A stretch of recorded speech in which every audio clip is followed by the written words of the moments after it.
Welcome to the actual first episode to Rat on Anxiety. This is about jobs, about all the different jobs that I've had, and so it's definitely a work in progress. I went back and rewatched it, and I'm like, should I re-record it for like the fifth time? But I figure like, screw it, I'll just put it out there. And so the structures will get better, hopefully. But this is about all the jobs that I've had, and about just some fun stories. And I'm obviously currently wearing my current job, which is a Cosmo. So this is probably the fifth type of job that I've had to wear a polo. Blockbuster was the blue and yellow. Pizza Hut was like a black and white. Auntie Annes, I don't remember what they were. But yeah, I've had my fair share of polos, but today I'm rocking purple. But so hope you enjoy the episode, and I promise that my speaking will get a little bit better or worse. So enjoy.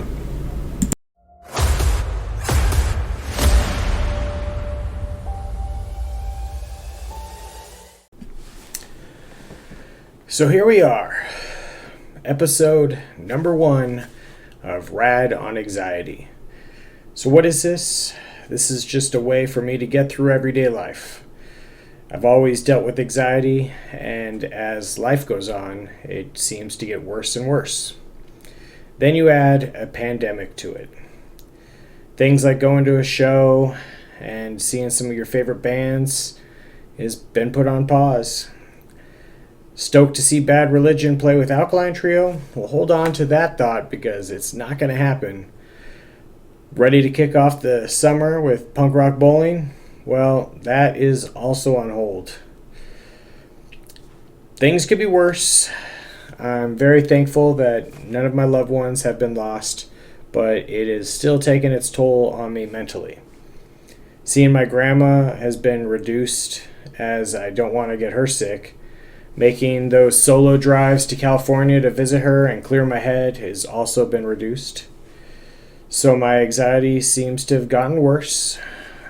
I basically have quit drinking through all of this.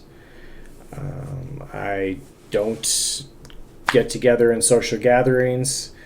Usually I'll say I'm going to show up and then I just don't, which is smart because you shouldn't right now be in large gatherings. I don't even know how to feel at times. Even going to work and having to figure out how to go through my day, playing everything out in my head, seems hard sometimes. I know some people it's not hard at all, but to me, sometimes it's very hard. I've decided I just create this outlet, do different topics. I don't like speaking, so this is very out of my comfort zone. When I'm at work, I talk a lot, but that's just out of a defense mechanism for my anxiety, so I will ramble and often start saying things, and in my head I'm already saying, like, stop. And so sometimes I'll just stop mid-sentence, or I'll just say, oh, this is not funny, or just change the subject. But on this thing I'm doing now, it's going to be multiple episodes. I wrote down some notes here to see. Some subjects will be ranging from funny to sad. Some of them are just be all over the place. Just to kind of be in line with what my head is like.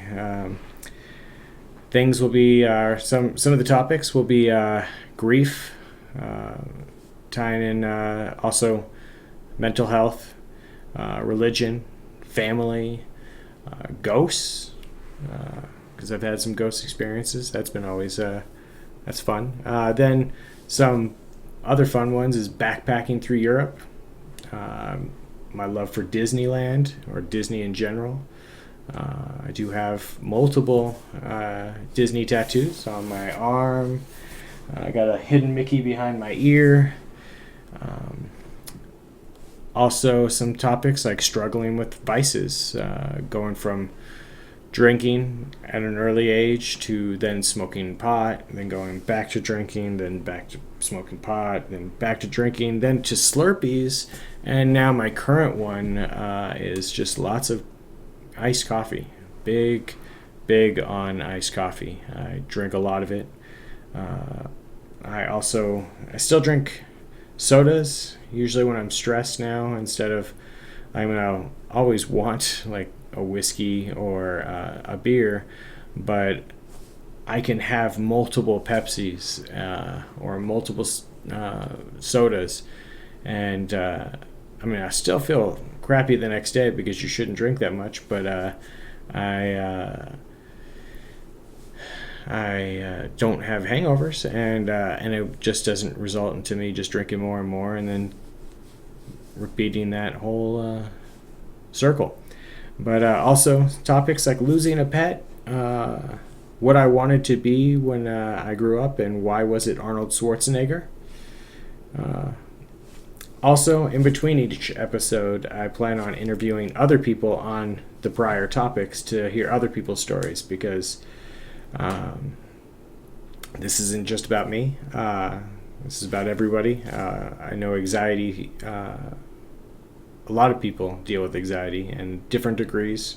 Some people just deal with anxiety when they're going through stuff, or work is stressful, family is stressful.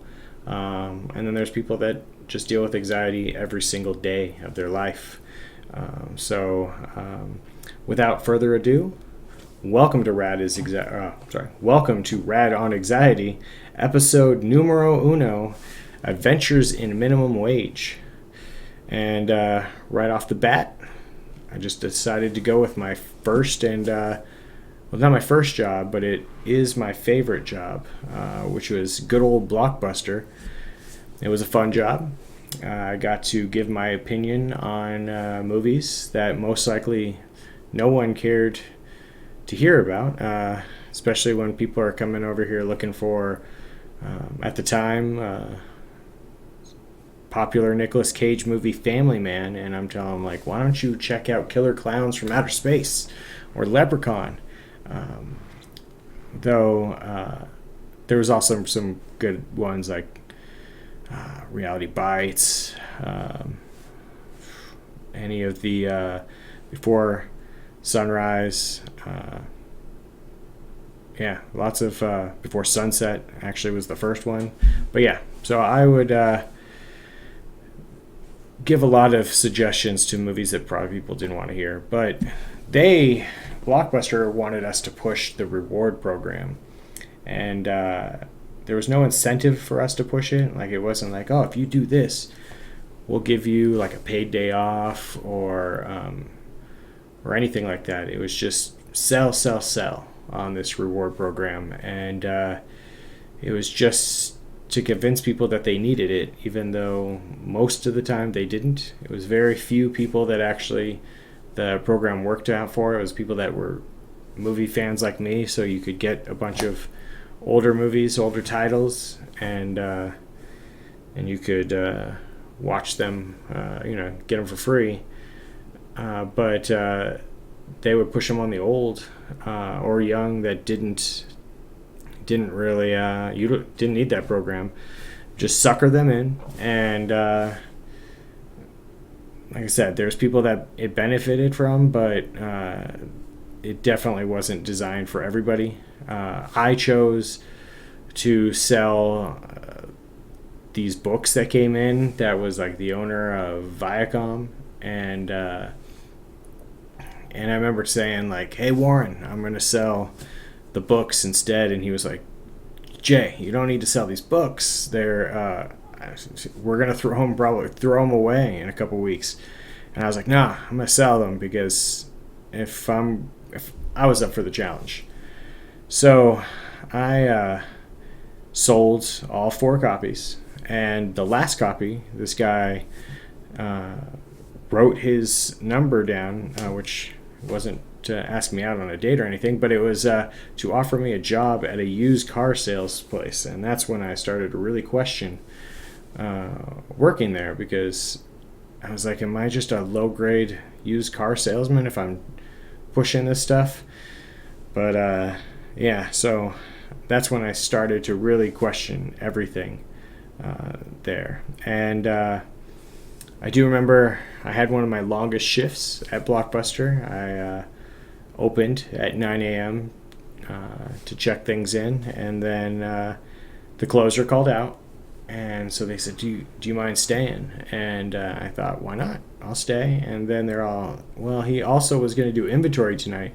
And I thought, like, it's all good. I will stay. I'll do inventory. So I worked 9 a.m. to 5 a.m.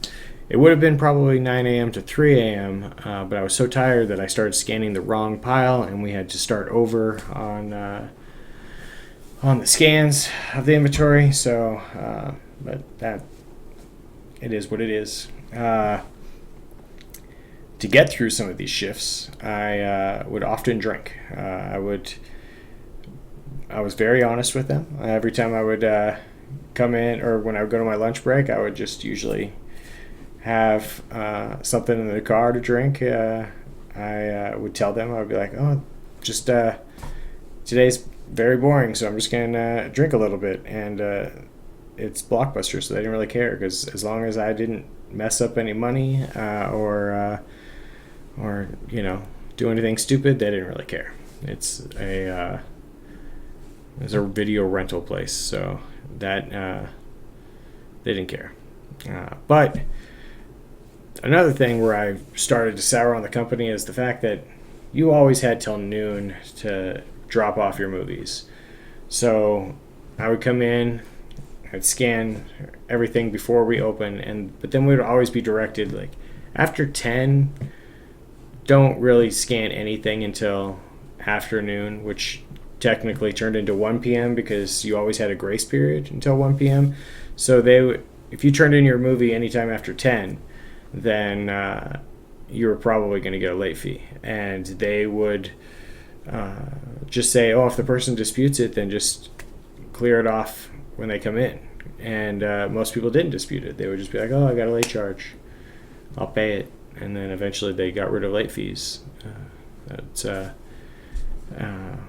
was it was a weird thing for them to do. But either way, it's where I started thinking, I don't like this company. I love movies, but I hate so much of what Blockbuster is.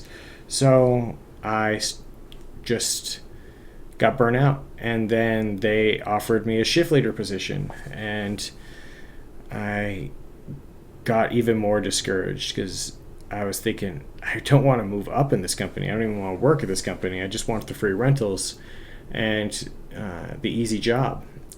But at that point, I decided to just not give a shit anymore and stop charging certain people. If you were an elderly person that came in, you never paid. I would always pretend to scan it, and I would tell them, oh, you have a free rental. And then I would walk them over to the side where you'd hand in the movie, and I would tell them, I didn't scan it. You can bring this back if you want. This is totally up to you. And most of them always brought it back, but they still had that option. But as time went on, I got even more burnout. So then I started just outright stealing. I would go through and just take movies, and it didn't even matter if it was my Blockbuster. I would go to other Blockbusters and take those movies. And I remember originally I would use the old box cutter technique. You just bring a box cutter and cut around the movie, and since they had that lock, and then you would just slip the thing out. If you had some of the newer, or no, it was the older locks, the ones that had like a black with a white clip at the end, you could just peel it and it would pop off. It made a little noise, so you always have to bring like a sweater or something to kind of hide that noise. And then eventually I got one of the actual unlockers that was just not bolted down to a to the desk, and I just took those with me. And so then I would just go into the store and just unlock, and just take what I wanted to, which obviously completely wrong. But I just did not like that they were okay with just taking money from people for no reason. And then I remember one day I was working with a manager, and he knew he was getting fired. He had late fees, and he activated a bunch of gift cards to pay off those late fees, which was incredibly stupid because the trail is just everywhere right there. But I asked him, I said, "Why'd you even come in today?" And he's like, "I don't know." And it was also my last day before transferring to another store. So I spent at least 2 hours of the morning trying to convince him to just take some movies with me. I said, "Let's just take some movies, throw them in the trash, and then I'll take out the trash, and then at least you have a little partying package with you to go home with." And so we did that, and I was about to leave, and the manager was like, "Oh, I'm just going to leave too now." And there's a kind of a newer employee there, and he gave him the keys and said, "Hey, like if you need any voids or anything, like here's my code. A manager will be here in an hour, so there's cameras watching you, so be on your best behavior." Well, that guy didn't listen, and had his friends come in, take some stuff. I think they even took like an old Xbox, but they were stupid because they went out the emergency exit door that guy unlocked with the key, and left it unlocked. And they got caught for it, and I'm sure they probably got busted for a couple of the things that we took. But yeah, that kid was very stupid. We tried to warn him, but yeah. And then eventually they asked me again to be a manager, and there was just so many people that loved that job that were good employees that I thought they could really use this 25 cents extra an hour more than me, especially since I was a terrible employee and I just did not like being asked for a promotion when I definitely didn't deserve it. So I ended up leaving. I just walked out and never went back. I stopped going in. Did still take some movies for a while. I just never went back into my Blockbuster. And then I felt bad for a while, but they went out of business. So in the end, I think we all learned for something. I should have taken more because it doesn't really matter. They're no longer with us. And then let's see another. I'll just go to a short one. I worked at Rainforest Cafe for about half a day. I never made it out of orientation. I sat there and they were going through all the policies, and at one point they said, "Oh, if you want to get an employee discount, you have to pay for it." And also, with that payment, you were able to drink soda instead of water, but you had to use and it wasn't even like in a cup. You couldn't use the cups. You had to use a paper cone. And I thought, wow, this is Las Vegas. Because the thing, this is definitely my first Las Vegas strip jobs. And I thought, man, this is crazy. They're hurting that bad. And at that moment, I decided I didn't need to work there, and I didn't want to work with those animatronic dinosaurs. So, and let's see. Another short-term Las Vegas job was AT&T. I'm not very good at upselling. I don't like ripping people off. I was notorious for downsizing people's plans. I remember they had commission goals, and if they could have taken money from my checks, they would have, because I was easily negative in commission. I remember them telling me, they're like, you didn't make anything in your commission, and I was the worst sales rep at the store, but I helped people save money. I remember some elderly people would come in, and and I would look at their plan and I'd be like, why do you have unlimited text? I'm like, you have texted once and that wasn't even from you. That was somebody texting you, and it doesn't even look like, I didn't know, it didn't, at that time it didn't say what the message was, but I said, you never even sent a text. And they're like, oh, the last time I was here, they told me I should, so I took that off. I was like, aren't even close to your minutes, so let's just take that off. And I don't remember how I got fired. I'm pretty sure I got fired. I remember once they were mad because my AC wasn't working in my car, and it was in the middle of the summer in Vegas, and I came and my shirt was a little, you could see I was sweating in the truck ride there, and they weren't happy about that, but I also wasn't happy there at all. Another thing that another job was trying to think of another good short-term job, was Pizza Hut. Pizza Hut was it was interesting. I don't remember much of it. I drank a lot going into work. Sometimes I was a little high, I think, but I was usually drinking. I was still in high school. I think I was a senior at that time, a senior or a junior. It was a lot of fun using different accents every time I answered the phone. I worked with a lot of my friends. We got a lot of free pizza, so it was nice. Every time there was a party, we would just take a bunch of pizza from work, and we would just take them to all these parties, so it was good. But pretty much I knew it was not a serious job, so I think I just stopped going there. And again, don't know how I left that job, but I'm pretty sure I got fired. Let's see, on my list here I got Picture People, my first mall job. I was in Orange County, and actually in the city of Orange. It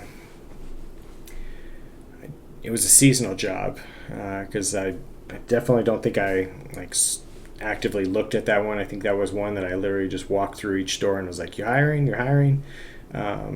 That place unfortunately took me. I thought maybe I would just be a front desk kind of guy, but then it turns out that there is no front desk guy. You do everything. You take pictures, and you do the whole thing, and then you sell them on stuff. And it was never fun. I mean, it was kind of fun, except for trying to do all these different pictures with kids, and we also had to wear these hats with spinners on it that was pretty ridiculous, and there was these brown vests that were very thick that I don't know why I don't know, it was such a weird job. I've seen how they are now. They're definitely way more contemporary.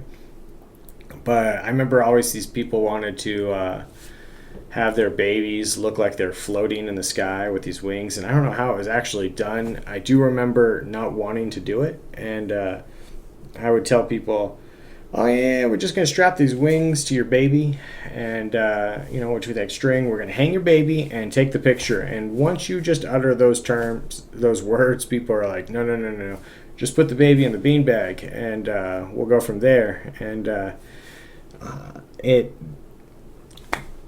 long story short, the season was ended.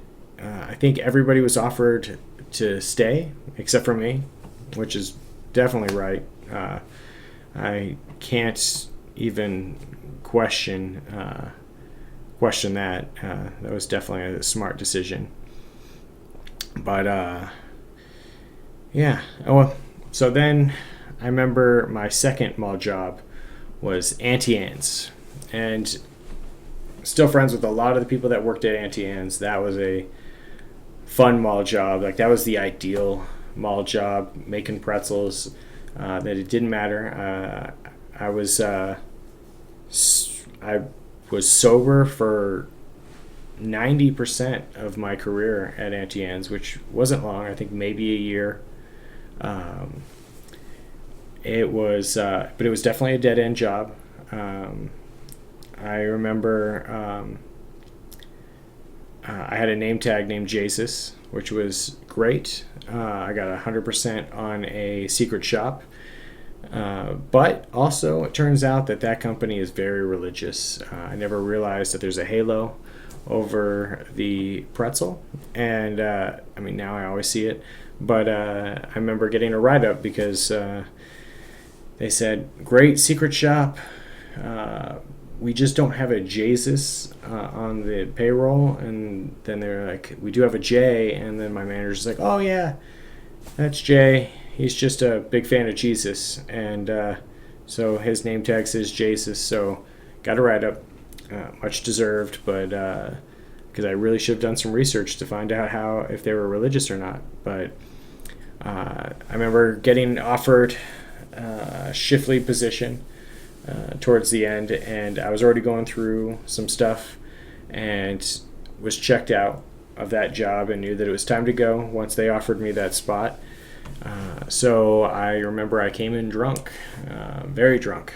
I think at 4 a.m. I was in the parking lot, standing on top of my hood of my red Hyundai Elantra, while "Since You've Been Gone" was blasting, and singing that with a group of friends. And then I think I slept in the car until it was time to open. I got there at like 8 and did really good. I set up all the pretzels, got everything ready. My store manager came in, George, and he already could tell something was a little off by the way I was talking and acting. And I let him know. I said, "Hey, man, I think my time here is done. I'm going to give you an hour to get somebody in here because I'm going to quit." And he went into his office, didn't really say much back. He just left.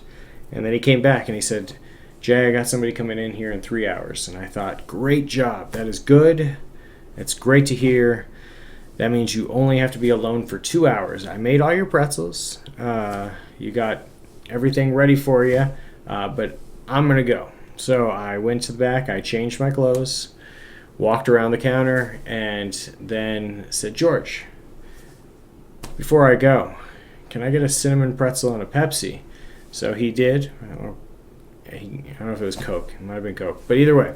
So he gave me my pretzel, gave me my soda, and thought I was joking the whole time. He said, "Oh, you got me, Jay. I thought you were really drunk, and 2, I thought you were really quitting." And I said, "Well, you're wrong about one and right about the other. I am quitting, and I am still a little drunk from the night before." So I left.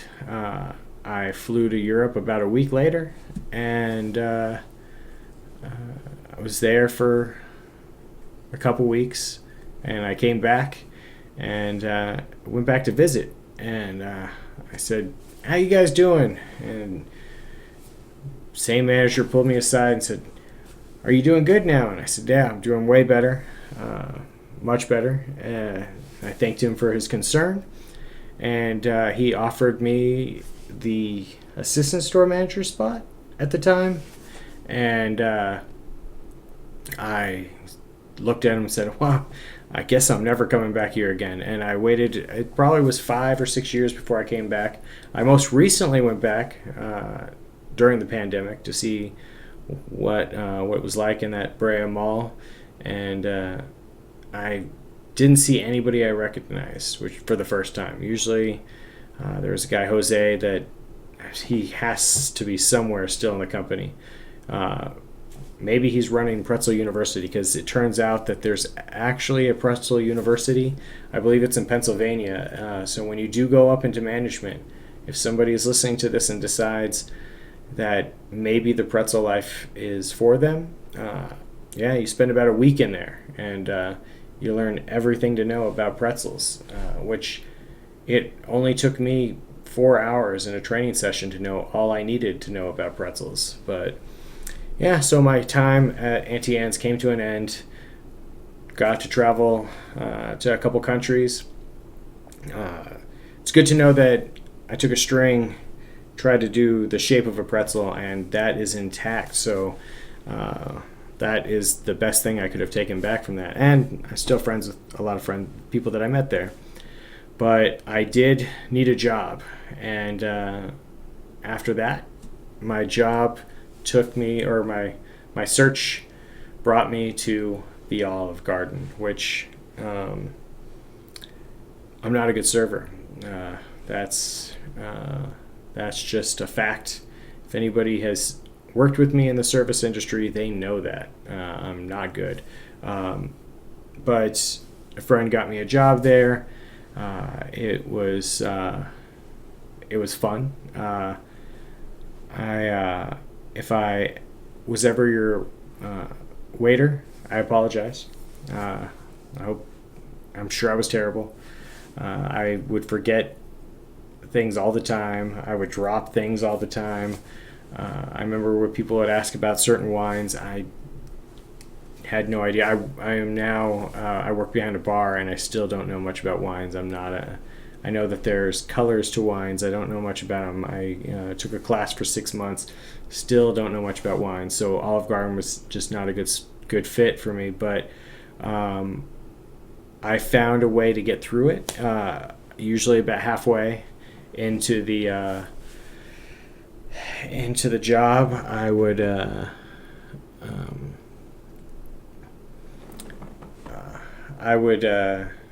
go and go smoke some pot midway through my shift, and it made my job a lot easier, because then I stopped caring and I stopped dropping things, because it was just things in my head, my anxiety of like, oh my, I'm definitely going to mess this up. I'm definitely going to forget their order or mess up their order. But once I got high, I just didn't care. And I'm sure that there was still things that I messed up on, but everything went way more smoothly. I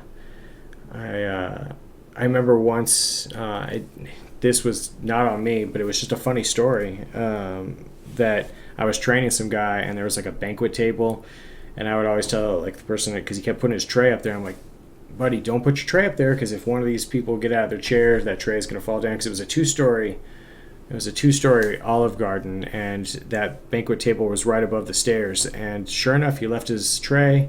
Somebody got up, knocked the tray over, and this poor man that was eating, that was really excited for his unlimited soup and salad, was walking up the stairs. That tray hit him right across the bridge of his nose, and I personally probably would have been like, maybe I don't need to eat by myself after that experience, and my nose hurting. And I think he even got a black eye from it, but he, sure enough, he stayed. He ate that, poor guy. But I left that job for an office job, and got to say goodbye to unlimited soup and salad. And then I moved on to a company called Norris Systems, and it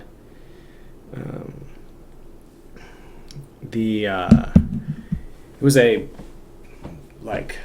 pool company, like a pool chemical supply company. There was like 3 of us. We all dealt with in the department that I worked in, it was a sales type thing. That was actually a good job.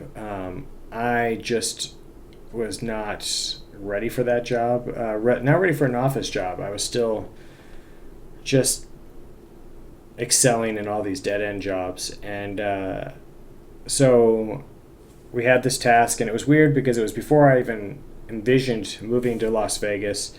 But I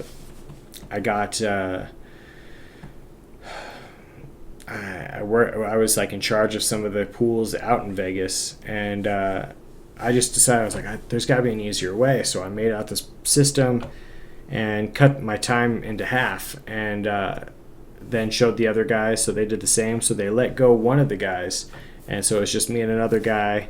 And so then I figured a way to cut it even into half again, and which I did.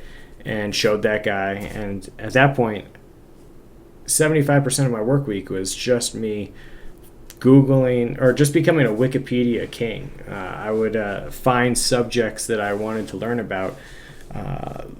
Like one day, well, first off, whatever I was learning, that would become my wallpaper on my computer. So that way, I didn't hide it. My office, my managers always knew what I was researching when they would look at my wallpaper.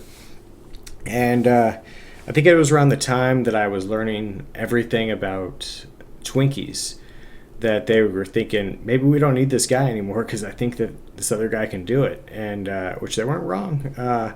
But I did learn a fun fact that Twinkies originally had a banana cream filling. And during World War II, when bananas, there was a shortage in bananas, that's when they started using the currant filling. And Twinkie, the game changed for Twinkies. So I was let go from that job, thankfully. And that's when I decided, where am I going to go? It was either a time to either go to my town in Oregon that I thought about, where my grandma has a house, and it was empty. And but that town is very backwards. I believe it's 2021 now, so it's roughly maybe 2009, I think, in that town. I don't know if they're still using AOL. I don't know. The town is very backwards, but I opted for Vegas last minute, which was good for my roommate because he always would say that I was either high or drunk when he'd come home from work, which is very different people from me. Drunk me always wants to rage, and high me always wants to play video games and watch movies, which the high version of me is much more chill. But so then, let's see, another job that I had, don't need to go into much detail about it, was I worked at a record store. That was very fitting for me. If I could have made money there, I would have still been working there to this day. Music is huge in my life, but it didn't pan out. But I did enjoy the times of laying on the floor, eating pizza, watching some punk rock VHSs on the TV, and chilling. And I think that was the only time I was on the internet because I didn't have the internet until I think right after high school. But go to my biggest worst job for a company that I still despise is Walmart. That is a place that I hate more than any company in this world. But I've worked there twice. So the first time I worked in electronics, which is very similar to Blockbuster. People would ask about movies, except for the stakes were a little bit higher because these people were trying to buy movies. And it was just very boring. But I remember punching in and punching out, just feeling miserable. I asked to transfer to bike building into a warehouse, which is nice because I would listen to music, just build bikes, build barbecue sets. It was cool. It was just Monday through Friday, but it's still Walmart, and it really I had to get out, so I left. I think that's when I went to AT&T. Maybe I was doing something, but oh no, I actually went into a nightclub. I went into work for a nightclub called Christian Audager, which was weird for me, but it was like a really good Vegas experience. I think then I also went to Dick's Last Resort at one point. I was there for a little bit. That place was cool, but regardless, I ended up back at Walmart, and I went into automotive, and I hated it so much, especially because at that point they were not wanting anybody to be full-time. They wanted everybody to be part-time, and they would switch your schedules so that way you couldn't have a second job. They wanted to have this power over you. Luckily, there was only very few people that knew totally what they were doing at the time in automotive, so they offered me and another guy full-time spots. And later they knew automotive needed full-time spots, so then they started filling up, and they got so there's a good chunk of us full-time there, but and all really cool people. I felt bad for this one guy. He was a cart pusher. They got rid of his job, and they told him, well, if you still need this job, you're gonna, or no, he wasn't even a car pusher. He was also a bike builder in the warehouse, and so we knew each other. And they eliminated his position, and they said, if you don't choose automotive, then we're gonna let you go. He was very uncomfortable with it. They told him he could just be a greeter, so he wouldn't have to work on cars, and he did until they told him, no, well, now you have to work on cars. And at one point, he filled up an engine full of water because he did not know, he didn't realize he was not using the oil thing. I remember I was down below waiting, just finished draining the car, and put the plug back in, and I told him, I said, hey man, go ahead and fill it up. And after a couple of minutes, not hearing the tanks pump, I called up to him, I said, hey man, how much left you got to pump? And he said, oh, it doesn't show. And I said, well, yeah, it does, hold up. I run up there and I see that he's got the hose in his hand, and so we spent so much oil trying to pump that clean. Obviously let the guests know, told him, put it in the notes. Luckily the car did good. Surprisingly, I wouldn't have been this guy, but he still came back for at least another year that I was there to get his oil changed. Not by that guy. He definitely, at that point, we didn't let that guy change any oil on any cars. But I got Employee of the Month once there. They were not happy that I took the plaque and put a chain around it and turned it into a necklace. All I cared about was the extra $50 that I was going to get on my check, because Walmart does not pay much. But especially since, it just, they didn't like that I made a mockery of it. But I would see how management would just handle things. I saw how the higher ups above our management, because the people that were over automotive, great guys. They were awesome.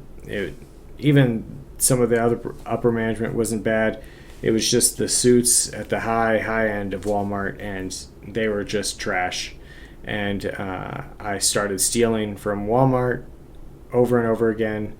I remember once there was a bird feeder that would have a high pitch, so that way your dogs wouldn't bark. And I thought, there's no way I'm going to pay $50 for this thing, because I don't know if it works. So I did not pay $50 for it. I just took it, and it didn't work, so that's good. I would have had to return it anyway, so I just saved me a hassle.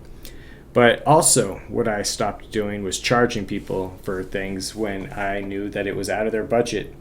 I remember, again, went right back to the elderly. One example was that I remember this old man came. It was him and his wife. They had a flat, and it was a flat from the side of the tire, so there was no way we could fix it. And I told him the price of the tire, and I knew immediately from his expression that was going to cost them more money than that they needed or to spend. They didn't really. You can tell that was going to cut into them. So I told him, let me see what I can do, and I went back and decided to give him all 4 new tires and let him know that they were all under warranty. And he told me, well, how are they under warranty when I didn't even get the tires here? And I told him, oh, it doesn't matter. Walmart covers everything. And so I just gave him 4 free tires, warranted those out, so that way if he ever had problems, he could take them back to Walmart. And also, while he was waiting, I did his oil change for free, restored his headlights, gave him new wiper blades, pretty much the works. And I did that for a lot of people, not to that extent. Not everybody got 4 tires, but I would do I would warranty tires out all the time because I just hate that company so much. And I it was, again, the writing was on the wall. And at that point, I also got a second job working in a nightclub at LAX at the Luxor, where I was making my whole 2 weeks' pay at Walmart in one night at the nightclub. So as I was moving up in seniority at the nightclub, I thought, I don't need this anymore. It's not worth the 10% off of my the 10% discount. So one time before going to lunch, we had an oil chart, and I wrote "Who fucking cares" on it when we're supposed to put how with the levels at, which it never anywhere got near the amount like to be too full. And I went to lunch, and I got a text from HR, from a close friend in HR, and they told me, "Hey, I think you're getting fired." And I said, "Well, let's go see." So I came back from lunch, and they asked, "Did you write this?" And I said, "Yeah, I just wanted to check on two things. I wanted to see if you had a sense of humor and if you paid attention. And obviously you don't have a sense of humor, but you do pay attention." And they still tried to get me to blame my old friend Rick, and which he needed that job. And I said, "No, man, I don't need this." And then I just started getting. It was a dick on my part, but I was getting cocky, and I remember asking the manager while I'm filling out my termination papers. I was like, "Oh, is this because I make more money than you?" And yeah, it didn't go over very well. Real quick story at Walmart before I move off from that was during one summer there was a car that was there for like a week, and me and this other guy, we kept peeking in this car, and we're like, "Oh, it's starting to smell," and we kept going there like, "Oh yeah, man, there's a dead dog in that car. There's got to be something's dead in that car." And they kept saying like, "Oh no, don't worry about it. Turns out somebody died in that car. Somebody climbed in the trunk, and during the summer heat died. And then they called us in the office and said, don't talk about that anymore." And I'm like, "It took you guys like well over a week when we guys telling you to check out that car." So that just goes to show how much this place does not care. All they cared about was us talking about it, because they didn't want rumors to spread about it. But yeah, so my attitude towards the end caused me to get fired. I am no longer eligible to work at Walmart, which is good, because now I don't need a third term. And on the bright side is I contributed to the $50,000 in shrink for that time. So, but a reoccurring thing I've done at pretty much all my job was anytime I got a write-up, and if I felt I didn't deserve it, then I would just sign that manager's name. They'd be like, "Hey, Jay, I need you to sign your name right here." And if I didn't believe in it, I would just be like, "Oh, here we go." And I'd just sign that manager's name. And they would get pissed, because then they would have to redo it. And I would just keep doing it over and over. It was just this big game until most of the time they would always give up. But if I did deserve that write-up, I had no problem signing my name. But yeah, I've had a lot of jobs. I currently work at the Cosmopolitan as a barback, and it's a union job. It's a good job. I don't really mess up there. I do take that one seriously. I enjoy learning about new drinks, most of all, because it's not really the Cosmo. It's the people I work with that are just awesome people. They make it fun to come into work. So I mean, hopefully I don't have too many more jobs in my life. I'm pretty happy with this one. It's not going to be my forever job, but I definitely don't see myself intentionally screwing this one up. But all right, well, thank you for listening on episode 1. Episode 2 is more of a downer note. It was one that it's one I was gonna put off a little bit longer, but life happens. So see you guys in episode 2.